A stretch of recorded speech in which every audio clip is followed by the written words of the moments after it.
और इस वजह से ये बहुत जरूरी है ये जानना यीशु मसीह ने उस क्रूस पर क्या किया। उसने शैतान को नाश किया ऐसा नहीं लिखा है इब्रानियों 2:14 में। शैतान को नाश नहीं किया गया, उसको मार नहीं डाला, बल्कि उसको निकम्मा कर दिया। उसके पास सामर्थ्य ही नहीं बची, उसकी सामर्थ्य निकाल ली गई। क्यों शैतान को परमेश्वर ने मार नहीं डाला? परमेश्वर तो उसको पहले ही नाश कर सकता था। क्यों परमेश्वर ने शैतान को उस एदेन में आने दिया? हमारी शारीरिक एक्सरसाइज से मैं एक उदाहरण कहना चाहूंगा। अगर हमारे शरीर में हम मसल्स या मांसपेशियों को तैयार करना चाहते हैं, बनाना चाहते हैं, हमारे पैरों में या हमारे हाथों में, तो हमें कुछ तनाव को महसूस करना पड़ेगा। और इसलिए लोग रस्सियां खींचते हैं या किसी मशीन पर एक्सरसाइज करते हैं, और उनके शरीर के मसल्स या मांसपेशियों को वो तनाव को दे रहे हैं। और उस तनाव को महसूस करने के बाद हमारे मांसपेशियां सक्षम बनते हैं, सामर्थ्य बनते हैं। जो लोग एक्सरसाइज नहीं करते वो मजबूत नहीं बनते, बल्कि वो बस मोटे हो जाते हैं। और इसलिए परमेश्वर ने शैतान को होने की अनुमति इस वजह से दी ताकि वो हमारा विरोध करे, ताकि हम भी उसको विरोध करके आत्मिक रीति से सामर्थ्यवान बने। ये परमेश्वर का मार्ग है। वैसे ही हमारे शारीरिक शरीर में भी होता है और वैसे ही आत्मा में भी। पर हमें इस शैतान के साथ हमारे लड़ाई में इस बात को भी जानना जरूरी है कि हम एक हारे हुए शत्रु के साथ लड़ रहे हैं। वो शायद जीवित है, पर वो पहले ही हराया हुआ है और उसका हमारे ऊपर शून्य सामर्थ्य है। और यहां लिखा गया है कि उसने शैतान को निकम्मा कर दिया। क्यों? उसका कारण क्या है? इब्रानियों 2:15, ताकि वो हमें छुटकारा दे। जितने मृत्यु के भय के मारे जीवन भर दासत्व में फंसे थे, उन्हें छुड़ा ले। जो कोई इस संसार में जन्मा है वो शैतान का गुलाम जन्म में आता है। जब तक वो अपने जीवन को यीशु मसीह के प्रभुत्व को समर्पित नहीं करता, और जब तक वो भरोसा नहीं करता कि शैतान उस क्रूस पर हराया गया, तब तक वो छुड़ाया नहीं जाता। यह पुराने नियम में संभव नहीं था। अगर आप उत्पत्ति से लेकर मलाकी तक पढ़े, आप कभी इसको नहीं पढ़ते किसी भी व्यक्ति के विषय में जो शैतान से लड़ाई करता हो या शैतान पर विजय पाता हो। आप तो उत्पत्ति के 3 अध्याय से शैतान के विषय में पढ़ते हो, और आप तो जकरिया के पुस्तक में भी शैतान के विषय में पढ़ते हो, जो यहोशू महायाजक पर दोष लगा रहा था। पर आप इतिहास के पुस्तक में भी पढ़ते हो, जो वो दाऊद को प्रलोभित करता है। पर आप किसी के विषय में नहीं पढ़ते कि जिसने शैतान पर विजय पाया। आयुब के पुस्तक में भी शैतान के विषय में पढ़ते हैं, पर आयुब ने उस पर विजय नहीं पाया। पुराने नियम में परमेश्वर ने कभी शैतान को यह अनुमति नहीं दी कि वो लोगों के साथ संपर्क में आए या किसी के साथ भी लड़ाई में आए। किसी भी यहूदी व्यक्ति के साथ नहीं, किसी भी इस्राएली के साथ नहीं, कोई भी शैतान के संपर्क में नहीं आया, क्योंकि वो कुचले जाते थे। पहला व्यक्ति जिसके विषय में हम बाइबल में पढ़ते हैं, जिसने शैतान से संपर्क किया और उस पर विजय पाया, वो है यीशु मसीह। और इसलिए जैसे ही आप नए नियम के पन्नों को पढ़ते हो, आप देखते हो कि यीशु मसीह शैतान के साथ संघर्ष करता था। यह बाइबल में पहली बार हुआ कोई शैतान के साथ संघर्ष कर कर विजय पाता है। और यही हमारे लिए एक उदाहरण है। हम पुरानी वाचा के अंदर नहीं जीते। पुरानी वाचा खत्म कर दी गई है पेंटिकॉस्ट के दिन। हमें यह समझना जरूरी है, जो नियम शास्त्र है, जो सारे आज्ञाएं हैं, बाहरी आज्ञाएं, पेंटिकॉस्ट के दिन उन्हें खत्म कर दिया गया। और आज से, पेंटिकॉस्ट के दिन से, पवित्र आत्मा एक बहुत ही बड़ा नियम हमारे मनों में लिखता है।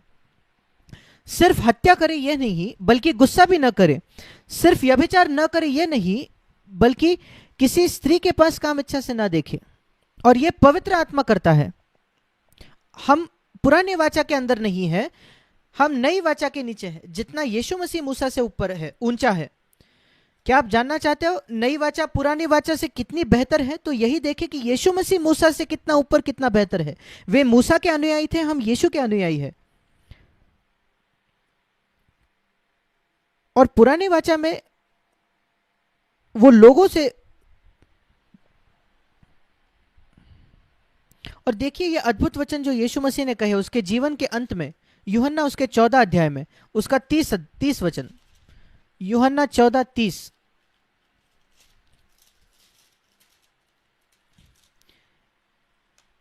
इस संसार का सरदार आता है पर उसका मुझ पर कोई अधिकार नहीं।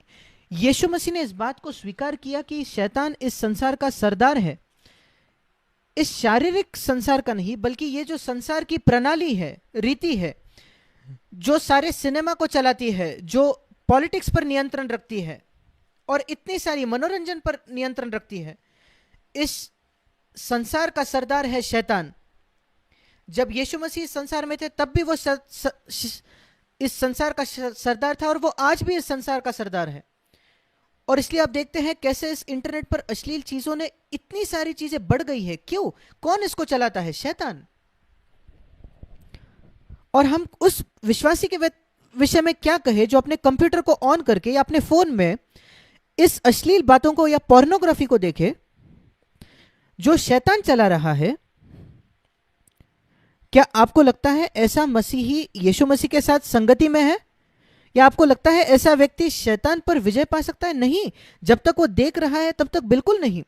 वो शैतान के साथ तो हाथ चला रहा है, कभी कभी ये देखने के लिए वो पैसा भी दे रहा है। जैसे कोई एक वेश्या के पास जाने के लिए कई बार लोग पैसे देते हैं,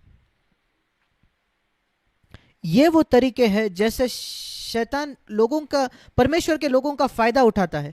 और भी तरीके हैं, हम उसको देखेंगे। पर याद रखें कि यीशु ने कहा इस संसार का सरदार आता है, मुझ पर उसका कोई अधिकार नहीं।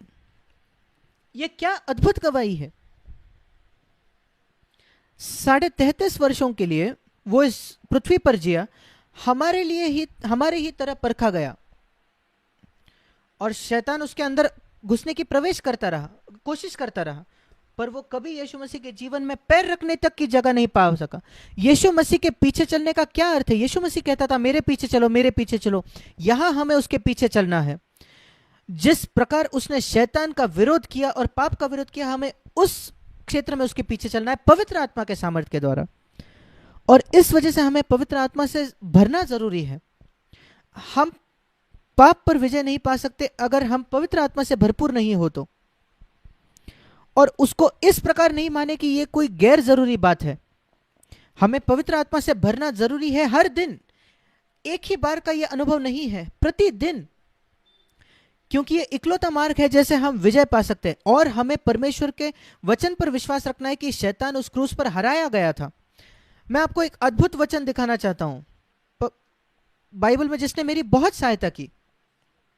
परमेश्वर का वचन यह आपके जीवन में सच होता है जब आप उस पर विश्वास रखते हो। अगर ऐसा नहीं होगा तो वो सिर्फ वही पन्नों पर लिखा हुआ रहेगा, पर वो आपके जीवन में कभी भी सच या वास्तविक नहीं होगा जब तक आप उस पर विश्वास नहीं रखोगे। यह बिल्कुल उस समान है जैसे एक आपके सामने थाली में भोजन है, अच्छा भोजन जो आपको सक्षम बना सके, पर अगर आप उसको सिर्फ देखोगे, उसकी सराहना करोगे, वो भोजन आपको सामर्थ्य नहीं देगा।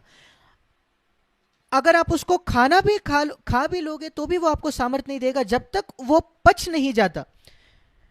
खाना को बस सराहना नहीं करनी चाहिए, उसको खाया नहीं जाना चाहिए, बल्कि उसका पचन होना चाहिए। उसी प्रकार बाइबल का वचन आपको इस वजह से नहीं दिया ताकि आप उसकी सराहना करें और यह कहे कि मैं विश्वास करता हूं कि यह बाइबल परमेश्वर का वचन है। शैतान भी इसमें विश्वास रखता है। उसको पढ़ना केवल पर्याप्त नहीं है। अगर आप उसको सिर्फ पढ़ोगे, उस पर मनन नहीं करोगे और उसको अपने मन में नहीं उतरने दोगे, तो यह भोजन करने जैसा है जिसका पचन नहीं हो रहा। आपकी पचन क्रिया काम नहीं कर रही और उसका क्या परिणाम है? आपको उल्टी हो जाएगी, वो सब बाहर आ जाएगा और वो चले जाएगा। आप हर दिन खा सकते हो और अगर आप हर दिन उसकी उल्टी करो तो आपको सामर्थ्य नहीं प्राप्त होगी। उसको पचन करना जरूरी है। और बाइबल कहती है धन्य है वो पुरुष जो परमेश्वर के वचन पर ध्यान करता है दिन रात। वो उस पेड़ के समान होगा जो नदी के पास लगाया जाता है, जो हर साल अपना फल लाता है, और वो जो कुछ करेगा उसमें वो सफलता पाएगा। मैं कई सालों से उस वचन के अनुसार जिया हूं। भजन 1 उसके पहले 3 वचन, दुष्टों की युक्ति पर नहीं चलना, पर परमेश्वर के वचन पर मनन करना, ध्यान करना। सिर्फ उसे दिन रात पढ़ना नहीं, जब संभव हो तब उसको पढ़ना, पर जैसे जैसे मौका मिले उस पर ध्यान कीजिए, मनन कीजिए। आप जो कुछ करेंगे आप सफलता पाएंगे। ऐसे ही मनुष्य को जीना है। मनुष्य को जीने की यही प्रभु की इच्छा थी और यीशु मसीह ने भी शैतान के प्रत्युत्तर में यही पहली बात कही।